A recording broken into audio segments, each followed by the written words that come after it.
Many black expats have found Kigali, Rwanda to be that go-to country to relocate to here on the continent of Africa. As the residential tourists, we've been here for 2 years and we've seen many of them actually come. However, we've also have seen many of them leave to go to other countries on the continent. Why is that? Watch this video while we share some of that information with you. Meanwhile, please be sure, subscribe, like, share, and comment.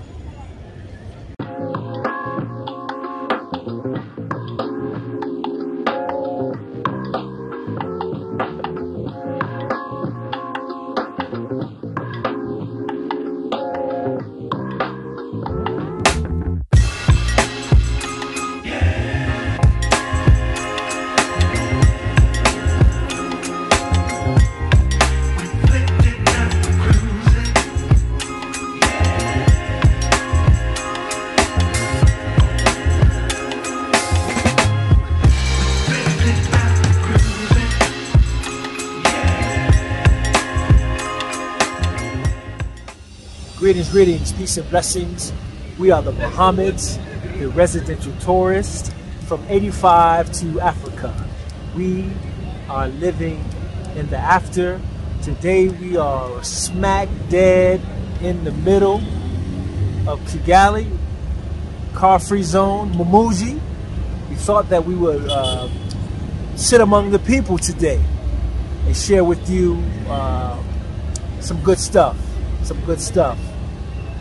As you may already know, as the residential tourist, we've been here in Kigali, Rwanda for 2 years now. That's a blessing, truly a blessing. We're thankful, we're grateful for that. In this short period of time, we've seen a lot. Right? Just like many who are here as far as expats, particularly black expats, we were among that migration, if you will, right? That came. And since we've been here, we've been seeing even more coming. A lot of them came because of this channel. That's very true. We didn't plan it that way, but it just kind of happened that way, and we're so humbly grateful for that. But because of that, and we're noticing some of them not staying here too long. They're not. We decided that we had to make sure that we are being 100% transparent. Make sure we're giving you the real, raw truth about repatriation to Rwanda. From our perspective, from our experience, right? Experience. That's the only thing we can really do. And experience also of those that have come, now they done left. And then they left, you know, from what we've seen and what they've actually directly shared with us, right? So why? Why the hype, I guess? I don't want to use that word. You know, I mean, that just seems like it's really false, because, you know, everything that you research and you learn about as it relates to Rwanda checks off. We've said that. It checks off, right? But again, some of the things that we mentioned also is that some things you just can't research. You have to come and you have to actually experience it for yourself. And that's the gamble, because you don't know. You don't know how it's going to work in your favor or against you. And so some find it favorable, where we're seeing for many, not so much. So we want to know, and we want to talk about. You got to understand that Rwanda is an easy transformation. That part is easy. You don't really go into major culture shocks. You don't have to pretty much forget everything that you've been taught in life and who you are. You don't to try to adapt and come into a culture. It's an easy transformation on that level. That part is true. You can come in, you can get your business license real easy, 6 hours like you told. You bear witness. You can come in and get affordable housing, cheaper than the States. You bear witness. And you can definitely come in and just pretty much adapt to the regular life of Rwandans and expats and many other cultures as here. That part is easy. Yeah. There's no misconception on that. It's easy. Yeah, it's very easy. Not at all. So now, let's just look at it for what it is, okay? Let's break it down, okay? And we're going to break it down according to our own experience being here as well as shared experience of others who we know directly, who have decided to say, you know what, we're gone, we're leaving. Some that have already gone, and some who are in the process of actually leaving. And so this is a collaboration of information that we've collected. Absolutely. It's not just the Muhammad's information, because it's really some of their issues is not our issues. Right. So this is a collab of information of, truthfully, our friends that have come and that are now going to leave, or they're going to another African country. Right. So now, number one, okay, and this is something that we personally can identify with, all right? So number one, naturally, as black expats, as diasporas, as immigrants, again, trying to find the right identity. Every word we say, y'all tell us don't say it. Don't call yourself. But you understand where I'm coming from. When we look toward Africa, we look to come to relocate here. We have our own reasons. However, among them is, I think it's shared across the board, is we want to come home and reconnect. We've said this many, many times. So what we come to find is that even though we share that desire, we share that yearning to come back home and to reconnect, the reception is not always altogether the same. Not to say that we're not well received, because we are well received and very much welcome. However, how are we received? From what perspective or perception, I should say, are we received? And so that becomes a dilemma. What we found, and many who share the same experience have found, is that we are not viewed or seen exactly the same way. Meaning, we're looking at it from the perspective of we're reuniting with our family. We're reuniting with our brothers and sisters, right? And not to say none of them feel that, but on a general basis, a lot of them put us in a category of foreigner. Even though we share the same skin color, even though we share the same features, even though some that may be aware of our history, our sojourn, having once been here ancestrally, nonetheless, the general perception is we are foreigners, to the degree that we are referred to as Muzungu, which really is a term that really identifies with the Caucasian, right? So we are Black Muzungu, as we have been told, and been referred to as Black Muzungu. And it's offensive. And of course, they don't mean to be offensive. However, when having that dialogue, when having that actual discussion to explain to them why it is offensive for us, nonetheless, they still keep us held in that particular category. And so, the full acceptance, being fully accepted,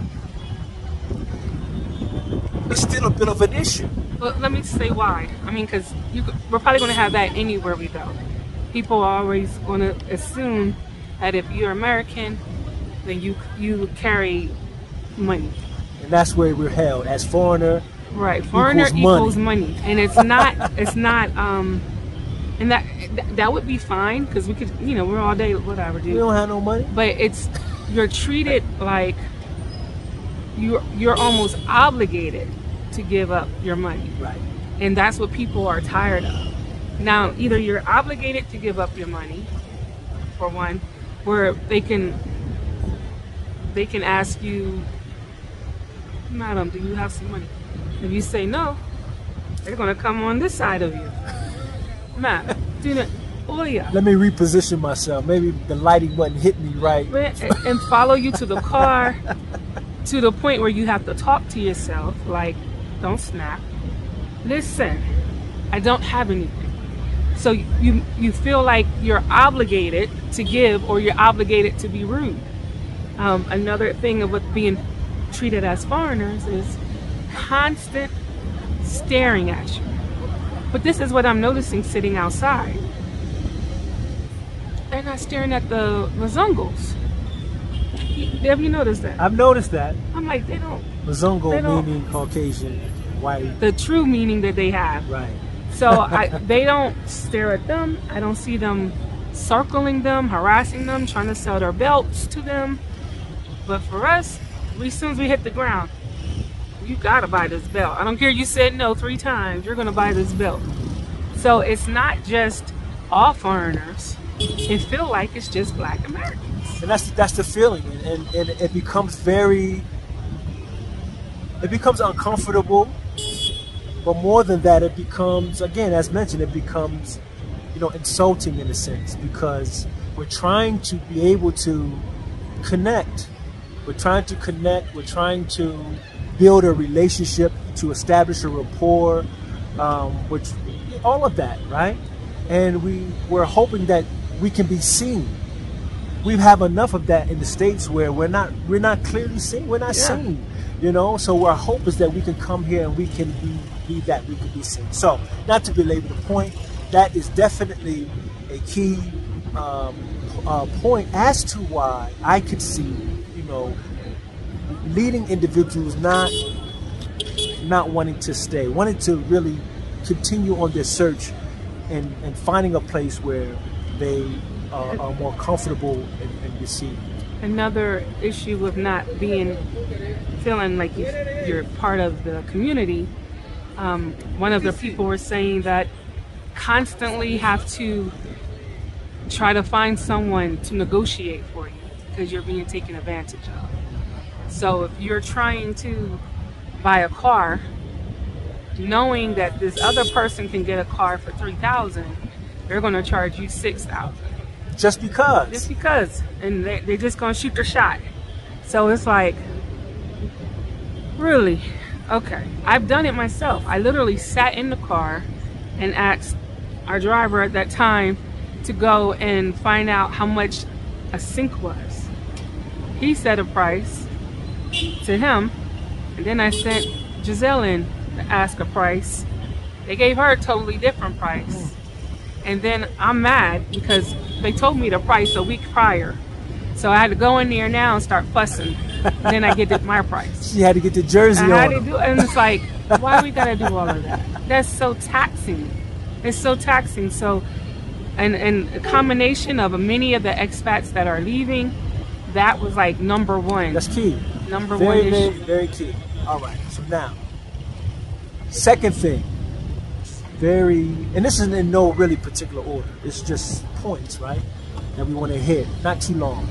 Second thing is beautiful country, beautiful, very progressive, advancing very well, very, very fast, emerging very fast. However, there's some areas that still haven't caught up yet. And that is actually having social and recreational activities for either individual or family. It's not much to do. It's really not a lot to do. It's one of those things where once you've done it, maybe twice, 2, 3 times. But the thing is, the stuff that's out to do, especially if you have children, you can do everything in a week. You really can. And in fact, you do everything in a week about a couple times. You can do everything in a week. And that's pretty much it. It's pretty much the size of it. It's pretty much the end of it, And that weighs heavy because you have a lot of families. You have a lot of people who have come with family as families, and as my wife has said time before, it may be okay for some of the senior community, because they don't require a whole lot. And I don't want to speak for the senior community. I know I got a lot of gray hair. I'm not a senior yet, but anyway, you can get AARP. I'll take it. I'll take that AARP. But anyway, there's not really a lot to do, and we've experienced ourselves because we have 2 girls. Yeah, teenagers. If you have teenage children, it can get really sticky out here because it's not a lot to do. Right, it's not a lot. So if it's not a lot to do, especially if you have teenagers that's coming from the States. They are very much so used to a different quality of life. Yeah. Malls, movies, hanging out with friends. They can do that, but it's not a lot. It's not a lot. It's not. Again, it's like it's very limited. So it's kind of like, you know, once you've done it, we've done it. You know, how much often, how much more can we do it? What's the next? You know, so anyway. A lot of expats will go back. Or reconsider somewhere else, as has been done and being done, to be able to accommodate those very, very essential things for the quality of their living and quality of life. So now, we know, as this is number 3, we know as particularly black people, expats, right? We work, we know the wages that we're earning. Speaking in the States, the wages that we're earning, you know, we take it for what it is, and we live off of it the best way that we can. But we know it's not enough, right? However, we're not strangers to the hustle. And I'm not talking about anything negative. We're not strangers to how to make something work for us that we can better make our ends meet, right? And there are many things you can do.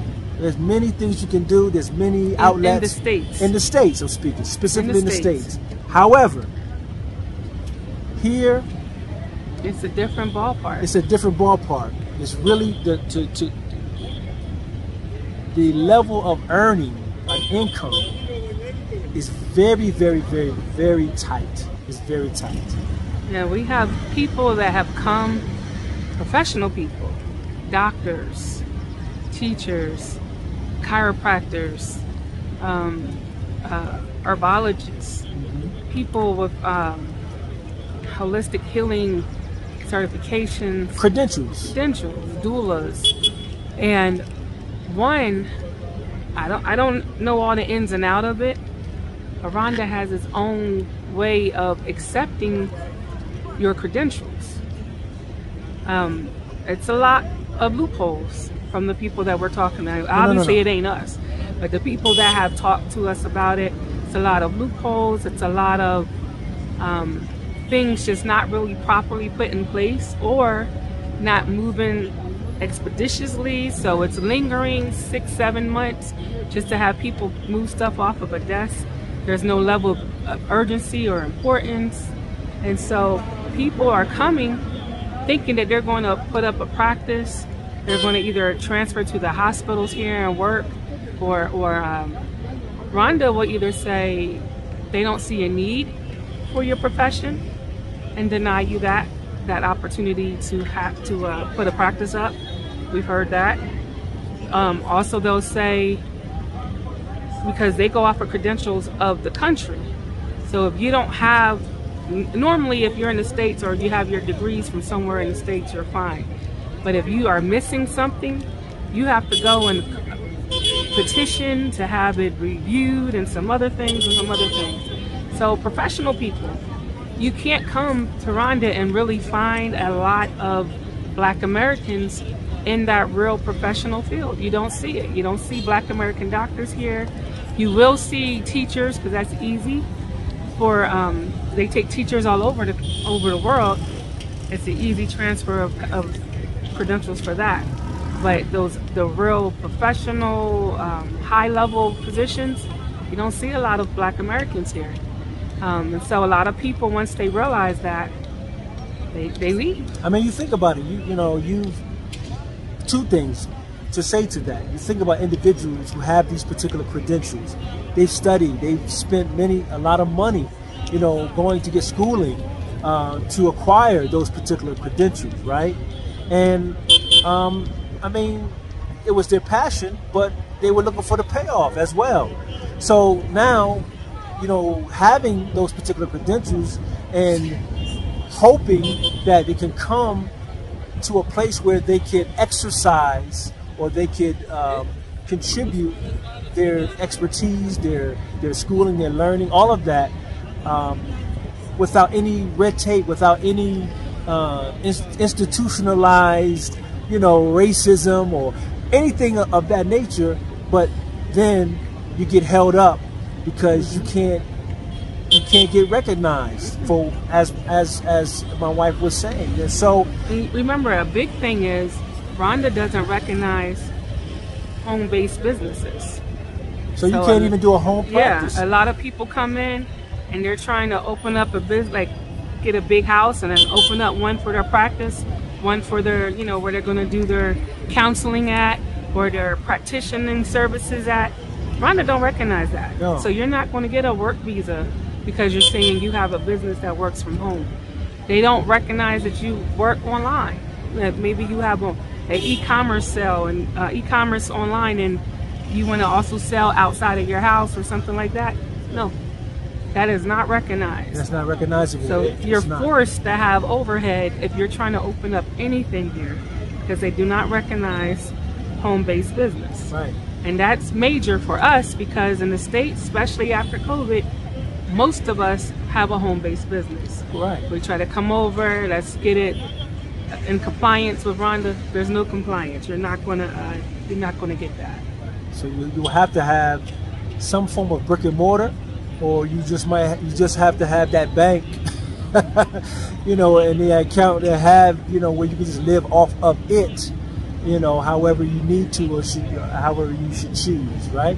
So yeah, so that's a major issue. That's a major. Okay, now number 4. Now, bear with us, because in mentioning this, we're not intending to be insulting. However, it is something that really is major. It's a very major component as it relates to relatability and functioning and coexisting as an expat and as locals, working together, building together, relationship together, right? So, growing up, my mother used to say this, and I'll start it this way. She used to say, common sense is not too common, right? I'm sure you've all heard that before, right? So the reason why I say that is because there is a great difference in the mentality between we black expats and the locals. Now, I don't want to position myself as if we're better, or our mentality is better, or worse. It's a difference, a clear difference that puts us in the mindset. It puts us in the thought of they don't have the common sense, and that could be very insulting and offensive. So we have to be careful when we have that thought and just say, wait a minute, let's check it out, let's check into it. So with the common sense thing, just to be more clear, it'd be more like where our minds are more proactive, we will do X, Y, and Z to prevent A, B, and C from happening. Their minds is more reactive. A reactionary, yes. So it'll be like, you took your car into a shop. This is a true story. You took your car into a shop for, let's say, a radiator issue, and they see that there's a crack in the radiator, and they just fix that. But the tubes are still corroded.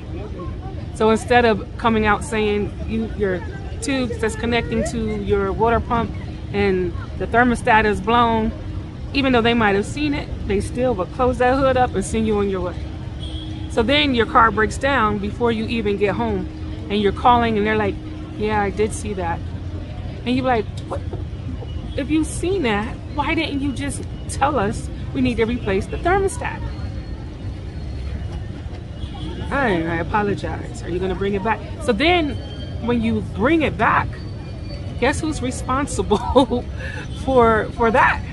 I mean, but something like that could happen in the States. That could happen. No, because because you know mechanics. You can know mechanics. No, because when you go to a shop, before they even touch your car, they come out and they tell you a whole list of everything that needs to be done besides that major issue. But it could be something visible that you see. This needs to be done as well.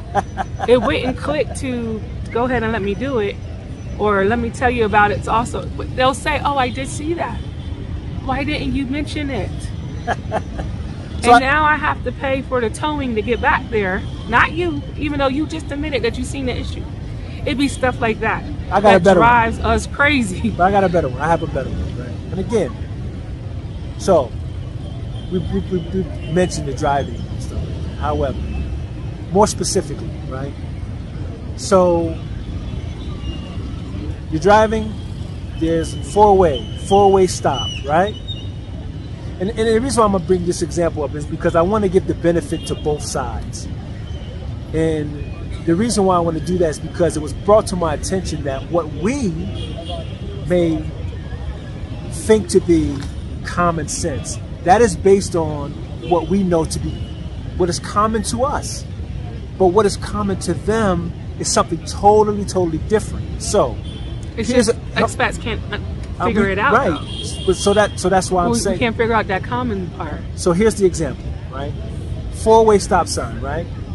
Now, we know as we're driving, we come to a stop sign, regardless if I'm the only vehicle in that four-way direction, I come to a stop.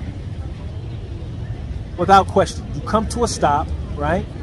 Because of the possibility of other vehicles that could be coming or whatever the case may be, right? So for us, even though we don't see any other vehicles, we know we come to a halt. For us, that's common sense, right?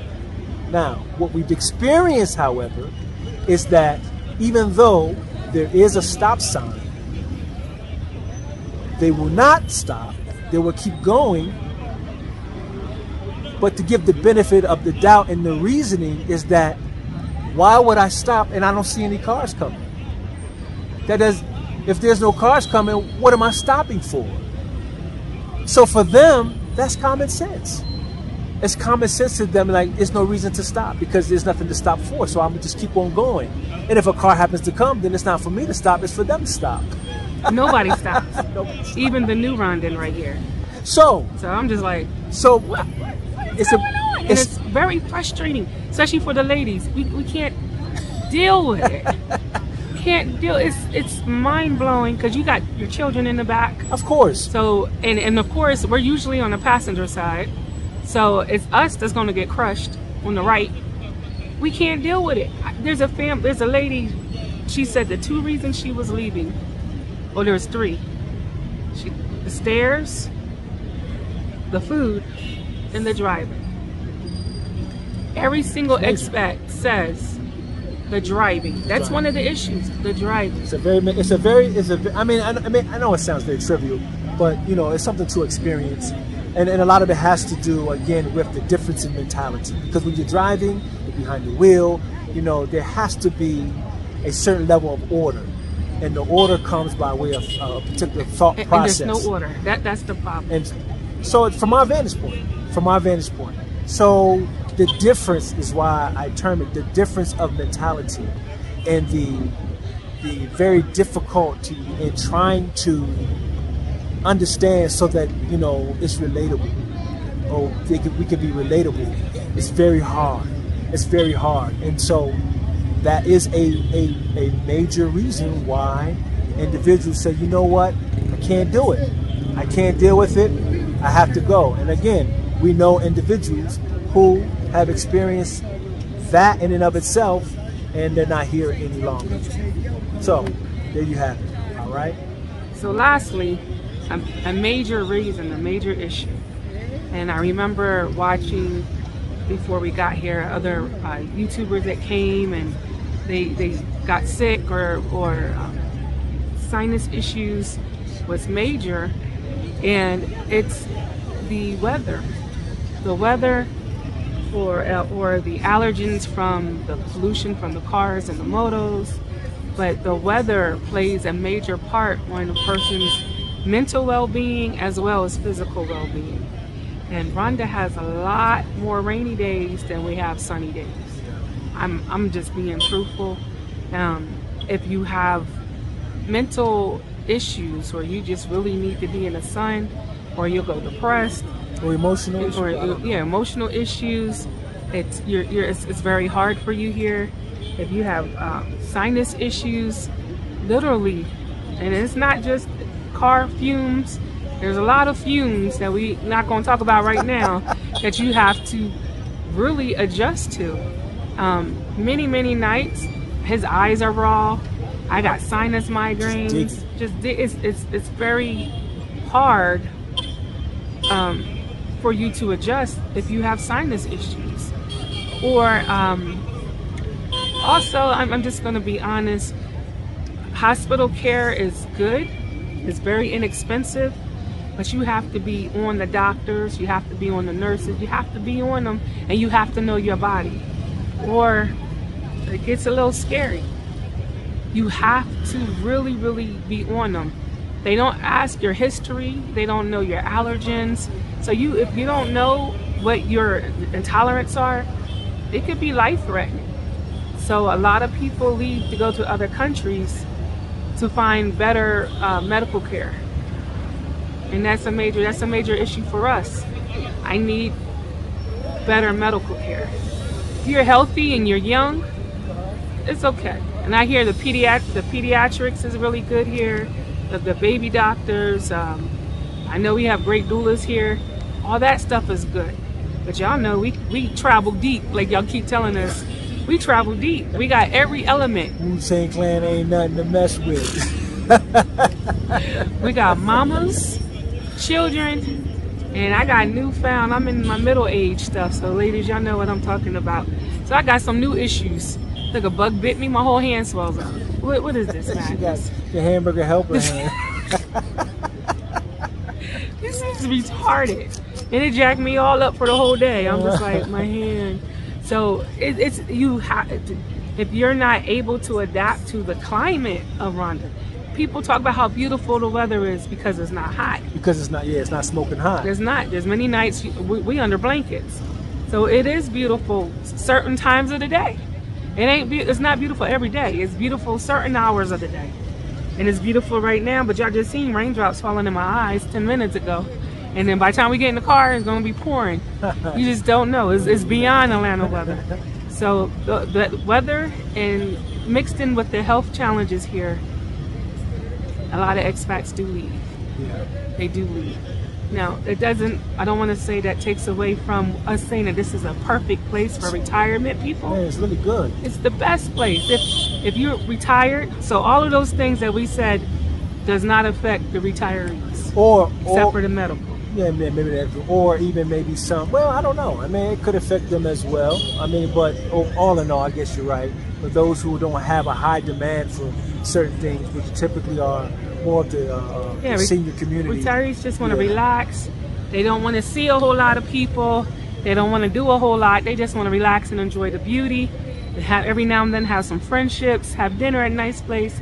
They're happy. They're happy until something happens with the medical. Right, that's major. That's major. And so we see a lot of expats that leave, and not just black expats, because we know some other ones that leave and go to different countries just to get better medical care. And then when they get it, they come back because it's a great place for them. So all in all, really, you know, and we're sharing this, you know, because as you know, we like to keep it a buck. We try to keep it 100, keep it, you know, be authentic in our experience. And a lot of people don't have the platform or don't choose this particular platform or any platform to be able to share openly and publicly what their experience is and has been.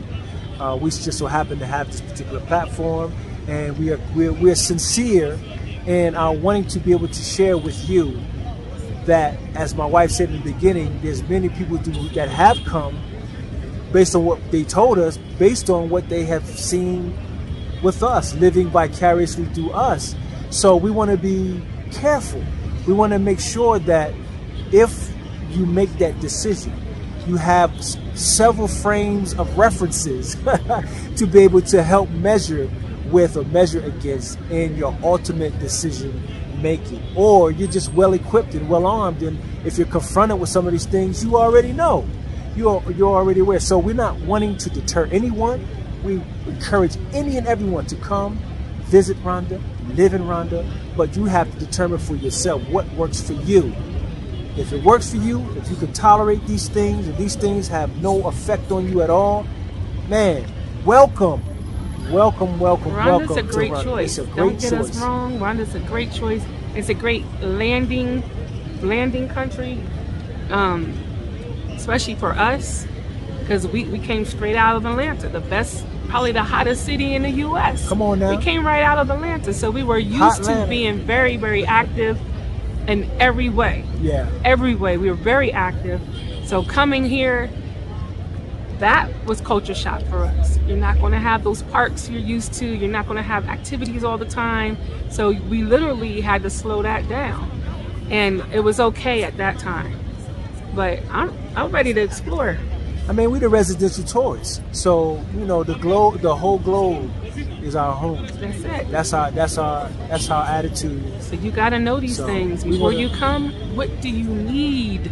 Right. Not what do you want? Because I think a lot of us look for what we want. Look for what you need. Right. Especially if you're making a long-term, life-altering decision. You know, consider something. So this is something you're not going to be able to, you know, look up on Google. You're not going to be able to find this stuff. You have to come. You have to really live among the people. You have to get, you know, involved, and you'll learn some things about yourself.